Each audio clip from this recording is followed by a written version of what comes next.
But the point is कि जो हम धीरे धीरे जब चुनाव आगे बढ़ रही है, हमारा समाज बढ़ रहा है, तो आने वाला भविष्य क्या होगा, आने वाले किस प्रकार की समाज की हम कल्पना करेंगे। जनता ने क्या, अब जनता हमें लगता है इतनी मैच्योर हो गई है कि वह यह मानकर चलती है कि दो चार किसी जाति के नेता अगर एक दल से दूसरे दल में अपने राजनीतिक हितों स्वार्थों के कारण अगर वह पाला बदलते हैं तो क्या जनता भी पाला बदल लेगी। एक ऐसी सशक्त सरकार है जो कानूनों को न केवल पास करा सकती है बल्कि उसे लागू भी करवा सकती है। नमस्कार, मैं हूं कुमार भवेशचंद और आप देख रहे हैं हमारा स्पेशल। चुनाव सिर्फ सरकार बनाने के लिए नहीं होते हैं।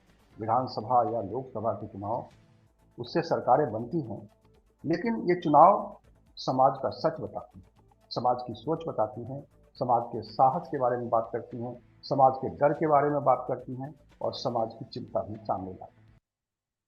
चुनावों को कई नजरिए से देखा जाता है और उत्तर प्रदेश का ये चुनाव जो अभी संपन्न हुआ है और जिसके बारे में हम लोग लगातार चर्चा कर रहे थे, उस चुनाव के नतीजे ने समाज का कौन सा अक्स दिखाया है, समाज का कौन सा रूप सामने लाया है, इस पर चर्चा करेंगे।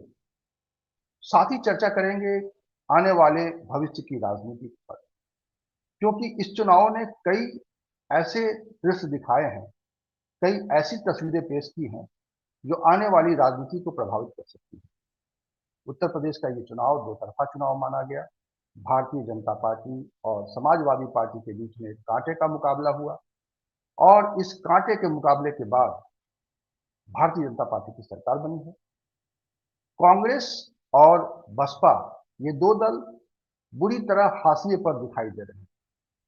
कांग्रेस को 2 सीटें मिली हैं जबकि बसपा को महज 1 सीट मिली है। वो पार्टी जो उत्तर प्रदेश में 4 बार मुख्यमंत्री बन चुकी है, उसकी मायावती, उस पार्टी को इस बार के चुनाव में केवल 1 सीट मिली है। बसपा की भविष्य की राजनीति पर भी चर्चा करेंगे, कांग्रेस का क्या होगा उस पर भी बात करेंगे और इन सब विषयों पर बातचीत करने के लिए हमारे साथ हैं बनारस हिंदू यूनिवर्सिटी के पॉलिटिकल साइंस डिपार्टमेंट के सोशल साइंस फैकल्टी के डीन रहे प्रोफेसर रजनी रंजन झा।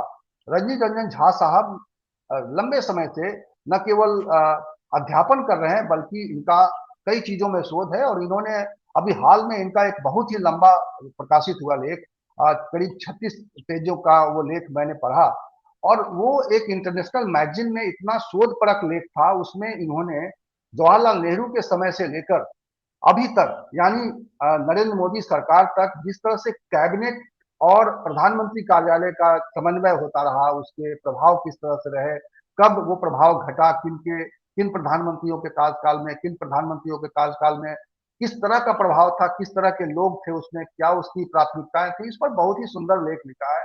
तो उस लेख को पढ़ने की जरूरत भी है और इस वक्त हम उनसे समझेंगे उत्तर प्रदेश की राजनीति के बारीक रग को, जो अभी चुनाव हुए हैं उसके नतीजों को कैसे देखते हैं प्रोफेसर झा साहब, और इसकी व्याख्या वो कैसे करते हैं भाजपा की जीत को, समाजवादी पार्टी की हार को और बसपा के पराभव को।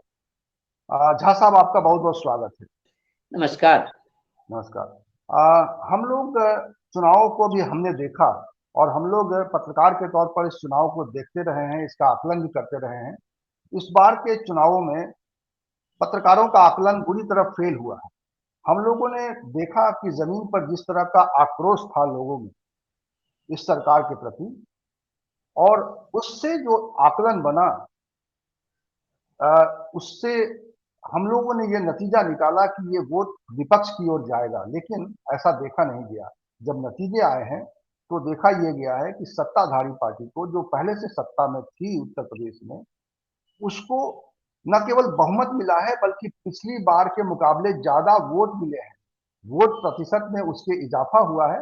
हालांकि विपक्ष भी इस बार उसके साथ अधिक लोग खड़े दिखाई दिए, अधिक वोट प्रतिशत उसको मिला, अधिक लोगों का साथ मिला और ये चुनाव पूरी तरह से दो ध्रुवीय हो गया। इस चुनाव को आप कैसे देखते हैं? आपने कई चुनाव देखे होंगे पहले भी, लेकिन इस चुनाव को, 2022 के चुनाव को आप किस रूप में देखते हैं? देखिए 2022 का चुनाव जैसा कि लग रहा था कि सपा के अखिलेश यादव बहुत बड़ी चुनौती पेश कर रहे हैं या चुनौती पेश करेंगे। अ, ऐसा जो फाइनल रिजल्ट आया उससे प्रतीत नहीं होता है। ये निश्चित है कि उन्होंने अपनी सीटों में बढ़ोतरी की और बहुत ज़्यादा बढ़ोतरी की। उनके वोटिंग परसेंटेज में वृद्धि हुई और ज़्यादा वृद्धि हुई। लेकिन इसके साथ ही यह भी सत्य है कि बीजेपी का जो वोटिंग परसेंटेज था वह भी बहुत ज़्यादा बढ़ा और बीजेपी ने जिस प्रकार की जीत हासिल की उस प्रकार की जीत की उम्मीद बहुत से पत्रकारों को, बहुत से एनालिस्ट्स को नहीं थी। हालांकि यहाँ मैं यह बता देना चाहूँगा कि बहुत सारे जो एग्जिट पोल थे वो हमेशा से कह रहे थे कि बीजेपी की सरकार बनेगी, बीजेपी कंफर्टेबल मेजॉरिटी में आएगी। लेकिन कहीं न कहीं बहुत सारे लोगों को ऐसा लग रहा था कि जो अखिलेश ने जो चुनावी रणनीति तैयार की, जो गठजोड़ तैयार किया और जो एक खास वर्ग की जो योगी जी के सरकार से, उनके कदमों से जो नाराजगी थी, वह हमें चुनाव के परिणाम के रूप में देखने को मिलेगा, लेकिन ऐसा नहीं हुआ।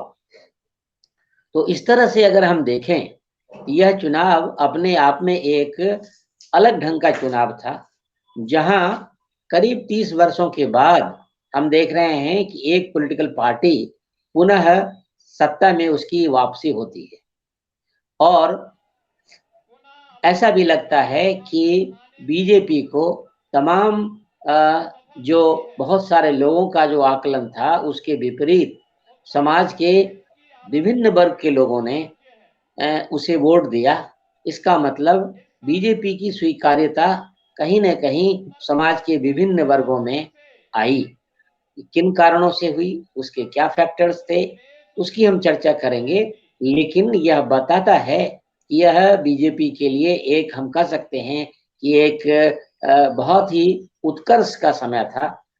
योगी जी के नेतृत्व के लिए जिसे लोगों ने सराहा, जिसे लोगों ने वोट के माध्यम से, सीट के माध्यम से जिसे हम देख सकते हैं। इसका मतलब यह है कि उनकी जो नीति है, अगर हम ब्रॉडर सेंस में कहें तो उससे उत्तर प्रदेश की जनता ने तहे दिल से उसे स्वीकार किया है। लेकिन चुनाव के पहले एक ऐसी तस्वीर हम लोग के सामने आई, हम लोगों ने इस पर बहुत चर्चा की और उस तस्वीर में ये दिखाई दे रहा था कि लोग यहाँ पर आ, बहुत सारी समस्याएं थी। एक तो बेरोजगारी बहुत थी और उससे युवकों में नाराजगी थी। इसके अलावा और भी ऐसे मसले थे जिसको लेकर इस सरकार के प्रति एक नाराजगी साफ तौर पे दिखाई दे रही थी। कोरोना काल में भी जिस तरह का कुप्रबंधन दिखा और इन सब चीजों को लेकर विपक्ष ने एक ऐसा माहौल बनाने की कोशिश की और वो माहौल ऐसा दिख रहा था जिससे लग रहा था इस आक्रोश में इस सरकार की तमाम कोशिशें जल जाएंगी।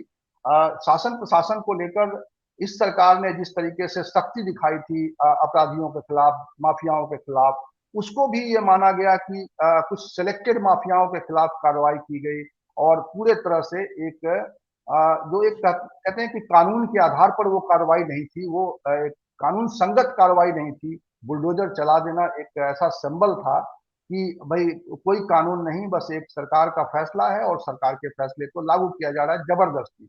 तो इस तरह की एक धारणा बनी और उसकी वजह से माना यह जा रहा था, हम सब लोग ये कह रहे थे कि ये सरकार नहीं चल पाएगी क्योंकि इसकी वजह से, इस बात की वजह से कि सरकार एक तरफा कार्रवाई कर रही है, सरकार बेरोजगारों की उम्मीदों पर खरा नहीं उतर रही है।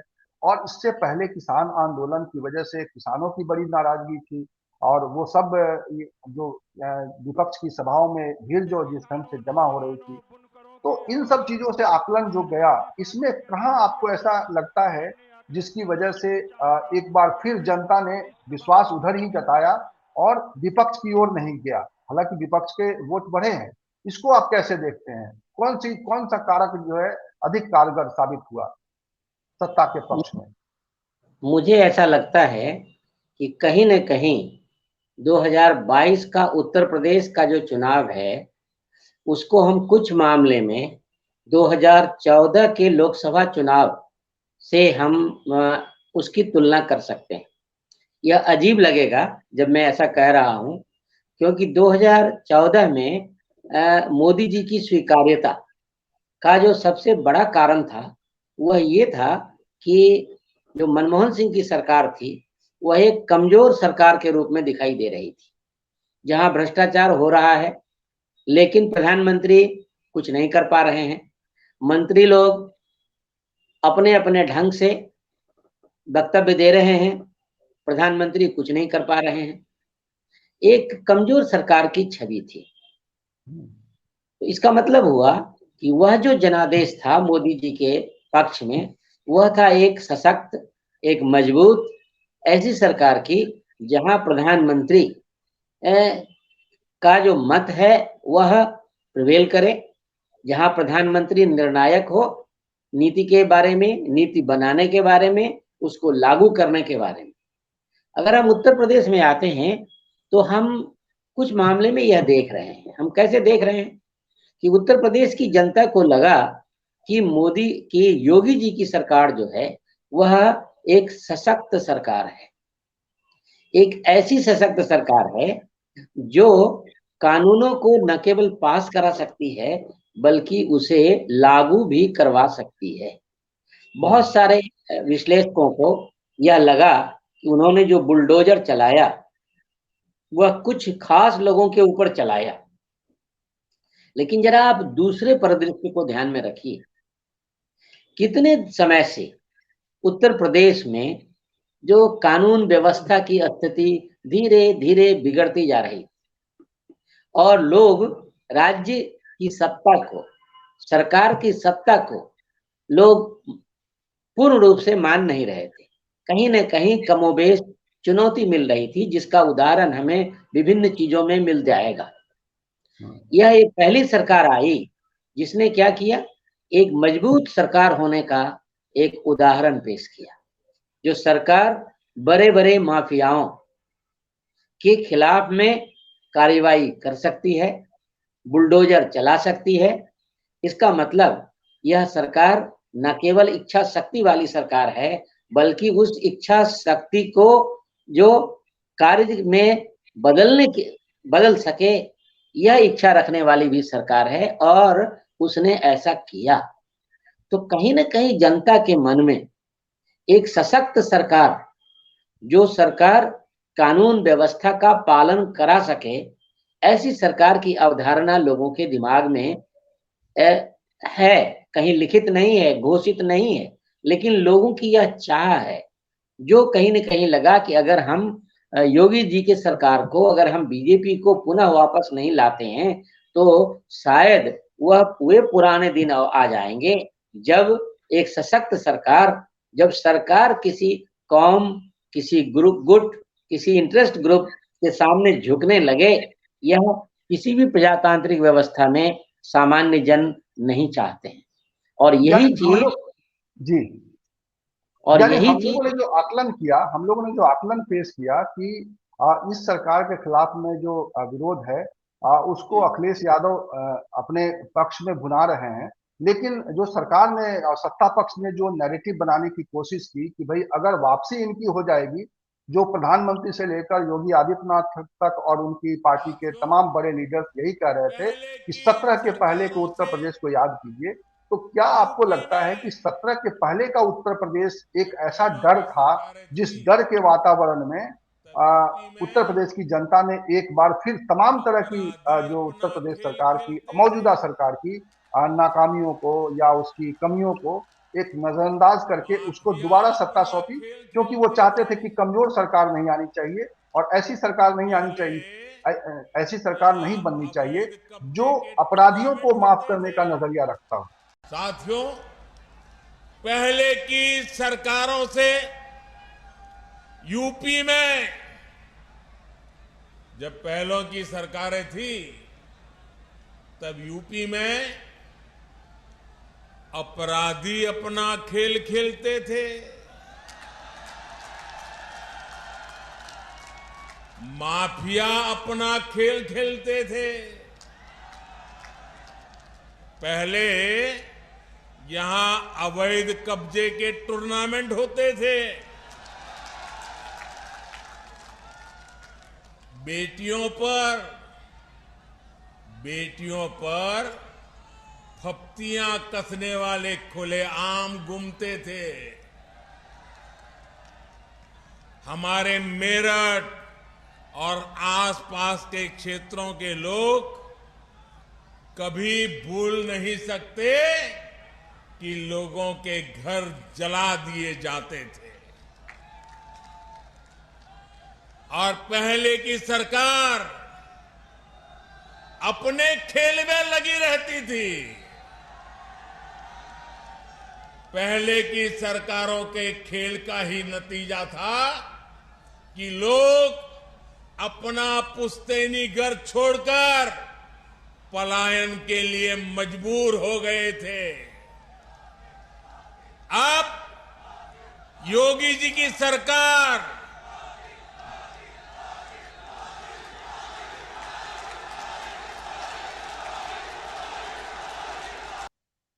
निश्चित रूप से देखिए, मुझे तो ऐसा लगता है कि बहुत सारे इश्यूज थे इस चुनाव में। जैसे आपने सही कहा, बेरोजगारी का था, अन्य मामलों में कोरोना के साथ कैसे सरकार ने निपटा, वह असंतोष का मामला था। लेकिन और किसी खास वर्ग के साथ जिस तरह से व्यवहार किए जाने की अवधारणा लोगों के दिमाग में, कंसेप्ट लोगों के दिमाग में था, तो इस सभी को लेकर के अखिलेश यादव ने उसको अपने पोल नैरेटिव में उसको स्ट्रेटेजाइज करने की कोशिश की। लेकिन अगर आप देखें तो उससे निकल कर क्या सामने आया? निकल कर यह सामने आया कि जब आप विभिन्न जो जातीय समूहों को लाने की कोशिश कर रहे हैं अपने साथ, जिसमें से बहुत सारे नेता, ऐसे नेता जिन्होंने लास्ट मोमेंट में बीजेपी को छोड़ करके वो सपा में आए, तो मतलब क्या हुआ? क्या मैसेज गया? मैसेज यह गया कि आप जो समाज के सामने जो समस्याएं हैं उसकी ऊपर तो आप ध्यान दिलवा रहे हैं जनता का, लेकिन वास्तव में आप जो राजनीति कर रहे हैं वह राजनीति विकास की राजनीति नहीं है, वह राजनीति जातीय समीकरणों को साधने की राजनीति है। ये बात अलग है कि बीजेपी ने भी बहुत हद तक यही काम किया, लेकिन उनका यह जो प्रत्यक्ष रूप से यह दिखाई नहीं दे रहा था, जबकि सपा के केस में यह दिखाई दे रहा था। तो मुझे ऐसा लगता है यानी 17 में जो भारतीय जनता पार्टी ने जो सामाजिक समीकरण बिठाने की कोशिश की, उसको फ्रंट पे नहीं रखा, आगे नहीं रखा, बहुत उसको विजिबल नहीं होने दिया और दूसरे मुद्दों को उससे ढकने की कोशिश की, जबकि अखिलेश यादव ने खुलकर जातीय समीकरण को सामने रखा। इससे एक अलगाव दिखाई दिया बाकी जातियों में जो उनके साथ नहीं थे। आप ये कहना चाहते हैं? जी, अलगाव हो या ना हो, लेकिन आप किस उद्देश्य से चुनाव लड़ रहे हैं, यह इस बात को उजागर करता है कि आप जातीय समीकरणों को फिर से उत्तर प्रदेश में लागू करना चाहते हैं, लाना चाहते हैं। कहीं न कहीं यह मैसेज गया। लेकिन मेरी दृष्टि में, जैसा मैं हमेशा मानता हूं कि चुनाव के समय में तो बहुत से मुद्दे होते हैं, लेकिन 1-2 मुद्दे जो होते हैं वे चुनाव को प्रभावी या अप्रभावी बनाते हैं। और इस चुनाव में जो जनता ने जिस रूप में देखा, उस रूप में उन्होंने देखा कि जो एक सशक्त सरकार, ऐसी सरकार जो किसी के खिलाफ में एक्शन ले सकती है, ऐसी सरकार की आवश्यकता है। और जो ये कहते थे कि हमारी डबल इंजन की सरकार है, इसीलिए नागरिकों को डबल बेनिफिट्स मिल रहे हैं, और यह दिखाने का भी प्रयास किया। तो मुझे लगता है कि जनता ने इस पर भरोसा किया, और खास करके जैसा कि कहा जाता है कि जो महिला वर्ग, जो आधी आबादी हैं, महिला वर्ग का रुख शायद बीजेपी के प्रति, प्रधानमंत्री के द्वारा किए गए कार्यों के प्रति, उन्होंने जिस प्रकार से महिलाओं को संबोधित किया, उसके प्रति कहीं न कहीं उनका झुकाव अन्य राजनीतिक दलों के तुलना में ज्यादा था और इस कारण से भाजपा की इस तरह से जीत हुई। नहीं, लेकिन झा साहब, अगर उत्तर प्रदेश में देखें तो एक जातीय आधार पर चुनाव होते रहे हैं और माना ये गया कि अखिलेश यादव ने जो समीकरण बैठाए थे उसमें उनकी अपनी जाति यादवों को और बैकवर्ड्स को साथ लेकर चलने की कोशिश की, और यहाँ तक कि उन्होंने अंबेडकर को, एक तरह से अंबेडकर की राजनीति को भी अपने साथ में शामिल करने की कोशिश की, दलितों को भी साधने की कोशिश की, और ऐसा लग रहा था कि एक बड़े वर्ग को, सामाजिक वर्ग को न्याय दिलाने की बात वो कर रहे हैं। तब क्या वजह थी कि इतने बड़े समाज में उनका जो है वोट बढ़ नहीं पाया और आखिरकार वो सत्ता से दूर रह गए? ये सामाजिक समीकरण थोड़ा मुझे समझाइए कि कैसे लोगों को ये क्या कन्विंस नहीं कर पाए, या फिर ये थ्योरी ही गलत थी उनकी? नहीं, थियरी तो देखिए, अगर हम भारत में जिस तरह से चुनाव होता है वहाँ जातीय समीकरण एक महत्वपूर्ण समीकरण होता है। तो उस आधार पर तो मैं नहीं कहूंगा कि अखिलेश यादव ने कोई गलती की, क्योंकि बीजेपी भी उसको करती रही है, लेकिन उसे प्रत्यक्ष रूप में नहीं, उसे प्रच्छन्न रूप में उसे करती रही है। अखिलेश यादव ने उसे प्रत्यक्ष रूप में किया, तो स्ट्रैटेजी के पॉइंट ऑफ व्यू से वह गलत नहीं है। लेकिन जनता ने किस रूप में देखा, जनता ने क्या, अब जनता हमें लगता है इतनी मैच्योर हो गई है कि वह यह मानकर चलती है कि दो चार किसी जाति के नेता अगर एक दल से दूसरे दल में अपने राजनीतिक हितों, स्वार्थों के कारण अगर वह पाला बदलते हैं तो क्या जनता भी पाला बदल लेगी? क्या जनता इन नेताओं की गुलाम है या उनकी बंधुआ मजदूर है जो वो जब कहें वह उस तरफ चले जाएं? क्या नेताओं का होल्ड आज के समय में भी इतना है अपने मतदाताओं के ऊपर, अपनी जाति के मतदाताओं के ऊपर, कि वे जिसे कहें लोग उसी को वोट दें? इसका मतलब हुआ कि मतदाता ने अपने सोचने, समझने और निर्णय करने की क्षमता अपने जाति के नेताओं को सौंप दी है। इसके लिए कहा जाता है कि भारतीय व्यवस्था में people do not cast their votes, they vote their castes. Okay. People do not, जी। तो कहीं न कहीं यह जो हमारी राजनीति बदल रही है उसका भी यह संकेत जा रहा है कि अन्य समीकरणों के बावजूद जो मोदी जी ने और योगी जी ने जो नैरेटिव इस में दिया वह क्या था? जनता को सुख सुविधा दिलाने का। हमने बुलडोजर चलाया ऐसे तत्वों के ऊपर जिन पर बुलडोजर चलाना जरूरी था, मतलब एक सशक्त सरकार के बारे में उन्होंने छवि दी, और अगर हमें चुना गया तो जो हम विकास का काम कर रहे हैं वह विकास का काम चलता रहेगा।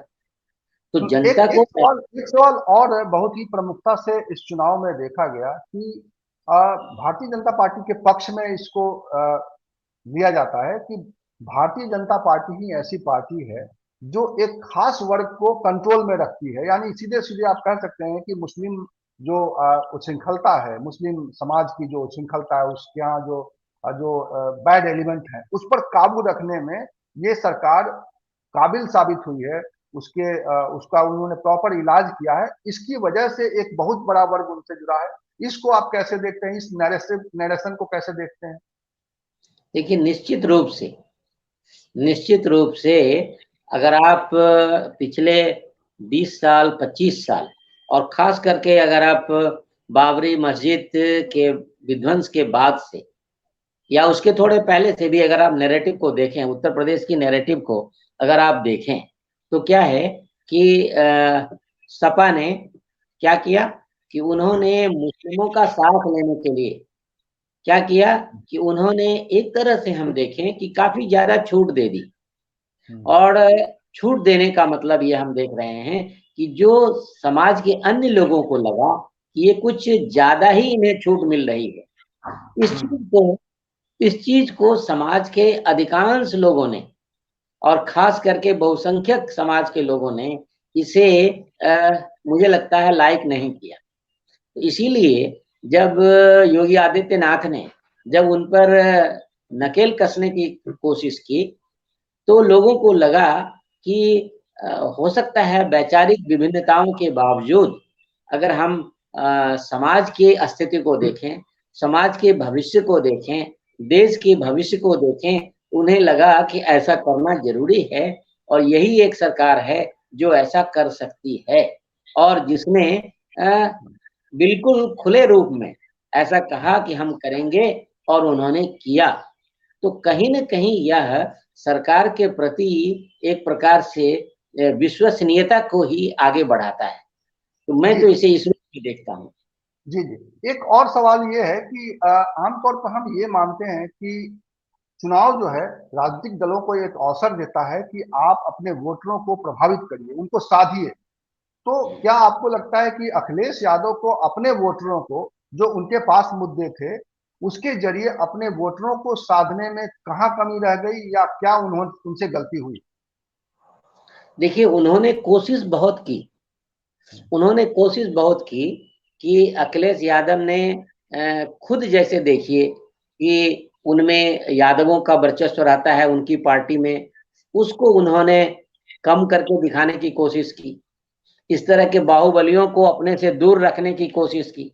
परिवारवाद का जो आक्षेप लगता था, उसको भी उन्होंने कम करने की कोशिश की और कि खुल्लम-खुल्ला उन्हें केवल सारे मुस्लिम का ही सपोर्ट होगा, इस बात को भी उन्होंने डाउन प्ले करने की कोशिश की। तो ये सभी तो चुनावी रणनीति के पॉइंट ऑफ व्यू से बिल्कुल मुझे उचित प्रतीत होते हैं। बट द पॉइंट इज़ कि जो हम धीरे-धीरे जब चुनाव आगे बढ़ रही है, हमारा समाज बढ़ रहा है, तो आने वाला भविष्य क्या होगा? आने वाले किस प्रकार की समाज की हम कल्पना करेंगे? तो पहला जैसे लोगों के मन में था कि नहीं पहले तो हमें लॉ एंड ऑर्डर चाहिए। उसके बाद ही ना हम नागरिक अधिकार की बात करेंगे। उसके बाद ही हम विकास की बात कर सकते हैं। पहला तो लॉ एंड ऑर्डर है, जिसको लेकर के योगी सरकार ने बहुत ज़्यादा अपनी उपलब्धियों को गिनाया और लोगों को यह लगा कि इनकी बातों में दम है। अच्छा, एक चीज और क्या कि अखिलेश यादव इन इन इश्यूज को जो उनके खिलाफ जा सकते थे, जैसे उनके बारे में जो छवि है मुस्लिम परस्ती की या अपराधियों को कह सकते हैं कि बढ़ावा देने का जो आरोप लगा भारतीय जनता पार्टी की तरफ से, या उनको तो यह तक कहा गया कि आतंकवादियों की समर्थन देने वाली पार्टी है। तो इन जो आरोपों को पूरी तरह से जिस तरीके से एक नैरेटिव देना चाहिए था, जिस सफाई के साथ इसको लेकर एक क्लियरिटी अपने वोटरों को, अपने समर्थकों को देना चाहिए था, उसमें भी कहीं चूक गए वो? निश्चित रूप से इसलिए कि हम किसी भी समस्या के केवल अगर एक पक्ष को जानते हैं, दूसरे पक्ष के ऊपर अगर प्रकाश नहीं पड़ता है, तो हम जो जानते हैं, जो हम देख रहे हैं एक डायमेंशन को, हम इसी को विश्वास करते हैं। तो अखिलेश यादव को चाहिए था कि जो उनके मुस्लिम सपोर्टर्स हैं, उनके बारे में बताएं कि जो उनकी छवि है, वह छवि वह नहीं है जो वे हैं। यह छवि जो है, यह गढ़ी हुई छवि है। अगर गढ़ी हुई छवि है तो कैसे है? जैसे मैं एक आपको उदाहरण दूं, मुख्तार अंसारी या उनके परिवार के जो और लोग हैं, जो राजनीति में रहे हैं इतने दिनों से, तो मुख्तार अंसारी के बारे में क्या छवि हमारे दिमाग में है? एक बाहुबली की छवि है, जो अपराध, हत्या, विभिन्न चीज़ों में शामिल रहे हैं और अपने बाहुबल से बचते रहे हैं। और ये योगी जी की ही सरकार है कि उन्होंने पहली ऐसी सरकार है जिसने बिल्कुल निर्णायक ढंग से इन लोगों के ऊपर कार्रवाई की है। तो एक तो नैरेटिव यह हुआ। दूसरा नैरेटिव है कि जैसे मान लीजिए वह दिखाते कि नहीं मुख्तार अंसारी का अपना बेस है या नहीं है, ये उनको साबित करना है। मुख्तार अंसारी शुरू से मेरा ख्याल है कि M.A. अंसारी जो उनके ग्रैंडफादर शायद थे, जो कांग्रेस के प्रेसिडेंट भी रहे थे, जिनके नाम पर अंसारी नगर है ऑल इंडिया इंस्टीट्यूट के पास दिल्ली में, तो इनका परिवार ऐसा रहा है और वह उस नैरेटिव को भी सामने लाना चाहिए। आज कितने लोग हैं उत्तर प्रदेश में जो यह जानते हैं कि मुख्तार अंसारी या जो उनके भाई दूसरे जो एमपी रहे हैं, उनके जो ग्रैंडफादर थे वे कांग्रेस के प्रेसिडेंट थे और जिन्होंने पाकिस्तान का विरोध किया था, कितने लोग जानते हैं।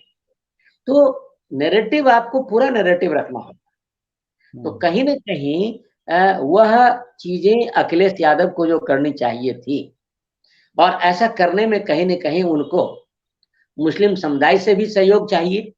मुस्लिम समुदाय को भी बदलना होगा अपने आप को कि हम एक लॉ अवॉइडिंग हैं, हम सभी लोग लॉ अवॉइडिंग हैं, भारत के नागरिक हैं, भारत हमारे लिए महत्वपूर्ण है। हम तो ये बातें कहीं न कहीं आनी चाहिए। ये चीजें उन्हीं समुदाय से लोगों को आप करके आपको कहलवाना चाहिए था। इन चीजों पर जोर देना चाहिए था। तभी क्या होगा, यह जो हिंदू मुस्लिम डिवाइड का जो नैरेटिव है वह उसकी धार कम होगी और तभी हम एक तरह से हम कहें कि एक समभाव वाले समाज का हम निर्माण कर पाएंगे। लेकिन शायद मुद्दों की वजह से, शायद सामाजिक समीकरण की वजह से एक स्थिति ऐसी बनी थी उत्तर प्रदेश में जिसके बाद उस नैरेटिव में कहा नहीं कि इन्हें गढ़ने की जरूरत है।